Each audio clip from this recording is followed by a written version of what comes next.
आप देख रहे हैं फेस वार्ता यूट्यूब चैनल। खबरों की जानकारी के लिए यूट्यूब चैनल को सब्सक्राइब करें और बेल आइकन दबाएं।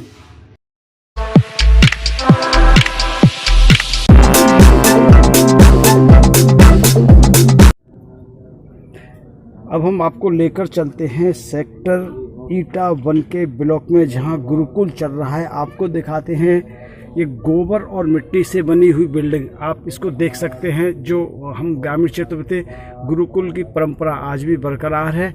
और इसी के साथ अब हम आपको मिलाएंगे जो यहाँ की देखरेख कर रहे हैं और जो यहाँ का प्रचार प्रसार करती हैं, उनसे अब हम आपको मिलाने के लिए लेकर चलते हैं।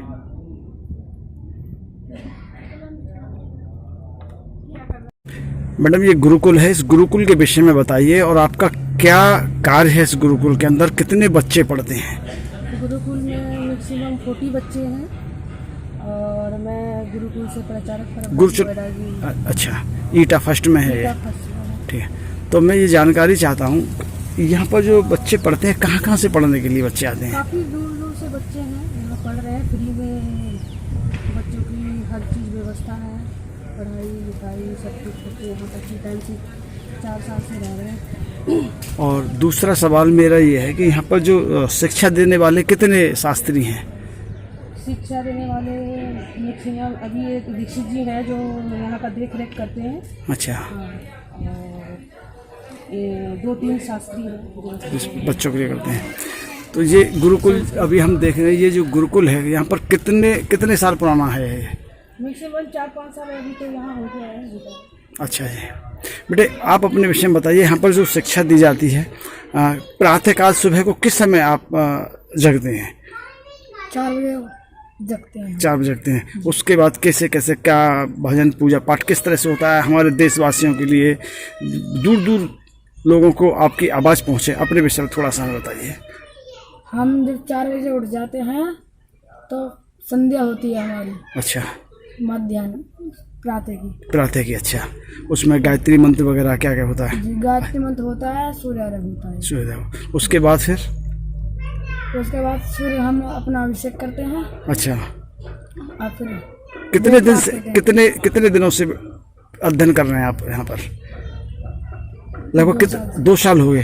तो क्या क्या पढ़ाया जाता है, थोड़ा सा बताएंगे इस वेदों के विषय में? जी बताइए। अब एक शुक्ल यजुर्वेद है। अच्छा। माध्यम शाखा। अच्छा। पढ़ाया जाता है। अच्छा। और एक रुद्री। अच्छा। ग्रह शांति। अच्छा। और आधुनिक विषय। आधुनिक वैसे। क्या नाम है आपका पूरा? चिराग शर्मा। कहाँ के रहने वाले हो? सिकंदराबाद। गुरुजी, मैं गुरुकुल में आपके में आया, देखा पुरानी परंपरा, जिस तरह से वो गोबर और मिट्टी में मिलाकर वो घर को पहले बनाए जाते थे ग्रामीण क्षेत्रों में। मैं भी गांव का रहने वाला हूं, मेरा मन प्रसन्न हुआ। अपने गुरुकुल के विषय में थोड़ा सा हमारे दर्शकों के लिए, देशवासियों को, विश्व भर में बैठे हुए लोगों के लिए बताइए। गुरुकुल शब्द में अपने आप में समस्त चीज़ें आ जाती है जब नाम लेते हैं गुरुकुल। तो जैसे घर की बात करी आपने, ऐसे गुरुकुल का मतलब है गुरु जी का घर। तो घर में अपने यहाँ जब रहते हैं, बातचीत करते हैं, सोते हैं, उठते हैं, खाते हैं, वह परंपरा में हमें सहर्ष स्वीकार हो जाता है और उसको जीवंत कर लेते हैं जी। ऐसे ही गुरुकुल में दिनचर्या और पठन पाठन, आहार व्यवहार, ये सब स्वतः ही आ जाता है गुरुकुल में रहने से। तो गुरुकुल में जो रहते हैं उनको अलग से कोई प्रशिक्षण लेने की जरूरत नहीं होती है कि उनका दिनचर्या जीवन कैसे जीना है, अपना आहार भोजन कैसे करना है, अब बात कैसे करनी है, लोगों और समाज और देश के प्रति कर्तव्य क्या है जी। इन्हीं सब चीज़ों को लेकर के गुरुकुल की कल्पना हमारे ऋषियों ने की जी। और ऋषियों की कल्पना है कि गुरुकुल बने और हमारे भारतवर्ष में प्रत्येक गांव में गुरुकुल हुआ करते थे। पीछे के कालखंड में गुरुकुल समाप्त हुए, उसके लिए हम दूसरे लोगों को दोष देते हैं, लेकिन कहीं ना कहीं स्वयं का दोषी है। हमने प्रयास क्यों नहीं किया उन्हें बचाने का और उन्हें जीवंत रखने का? तो ये मन में पीड़ा थी कि अपनी गुरु शिष्य परंपरा को जीवित रखें और सदैव इसको अग्रसर रखकर हम काम करें। उसी के तहत हमने गुरुकुल प्रारंभ किया। कितना पुराना गुरुकुल है गुरुजी? ये 2013 में शुरू किया था ग्रेटर नोएडा में जी। और आज तक आपके सामने है जो चल रहा है। इसमें हमारे पास 37 बच्चे हैं जो वेद, संस्कृत, कंप्यूटर, मैथ इंग्लिश, इन सब की शिक्षा ग्रहण करते हैं। और साथ में यहाँ भोजन व्यवस्था, उनके स्वास्थ्य की सुरक्षा को ध्यान में रखते हुए ये सब चीज़ें ध्यान में रख करके यहाँ व्यवस्था की गई है। यहाँ बच्चे निराश्रित बच्चे हैं जो कहीं स्कूल में नहीं गए या कभी उनके माँ बाप ने कभी सोचा नहीं, ऐसे बच्चों को हमने समाज से लिया है और यहाँ उनको अच्छे वैदिक के साथ साथ अच्छे विषयों की विद्वान बनाना हमारा कर्तव्य है। जी जी, धन्यवाद। एक प्रश्न और है गुरुजी मेरा, जैसा कि आधुनिक अभी जो वर्तमान में है, हर पेरेंट्स अपने बच्चे के लिए इंग्लिश के दौर में ले जा रहा है। संस्कृत की पाठ्यपुस्तक में और अंग्रेजी की दोनों पढ़ाई में थोड़ा सा विस्तार से बताइए, क्या फर्क है दोनों के बच्चों में? देखिए, भाषा तो कोई खराब नहीं होती जी। भाषा क्या है कि एक दूसरे के माध्यम है किन्हीं विषयों को जानने के लिए। तो हम ये भी नहीं कहते कि इंग्लिश खराब है या संस्कृत खराब है। संस्कृत हमारे जीवन से जुड़ी हुई संस्कृति है और इंग्लिश किन्हीं विषयों को जानने का एक माध्यम है। आप अमेरिका जाएंगे, इंग्लिश जानते हैं तो आप उनको ठीक प्रकार समझ पाएंगे। आप भारत में हैं या हिंदी जानते हैं अधिकतर, तो कहीं कहीं इन विषयों को समझ पाएंगे। लेकिन यहाँ विषय ये है कि संस्कृत को छोड़ा क्यों गया। यहाँ भारतीय बोलिए।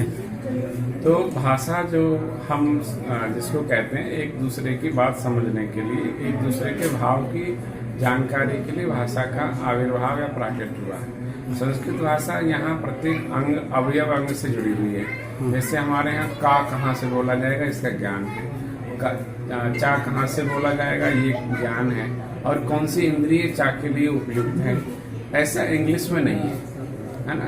CAT कैट ऐसे बिल्ली के लिए उपयुक्त होता है। तो अन्य कई ऐसे विषय हैं जो इंग्लिश में वह नहीं है। तो ये हमारे एकदम अवयंग अंग से, अंतःकरण से जुड़ी हुई भाषा है, इसलिए इसको प्राचीन भाषा कहा गया है ऋषियों ने। एक शब्द आता है पत्ता। अब पत्ता शब्द बना कहाँ से? तो ऋषियों ने बैठ के देखा कि पत्ता जब ऊपर से गिरा तो हल्की आवाज हुई पत पत, तो उसका नाम पत्ता दे दिया, पत धातु दे दी। तो इस प्रकार से संस्कृत जो है बहुत प्राचीन भाषा है, सबसे प्राचीनतम भाषा है। इसको जीवंत रखना गुरुकुल के माध्यम से हम लोगों का कर्तव्य है।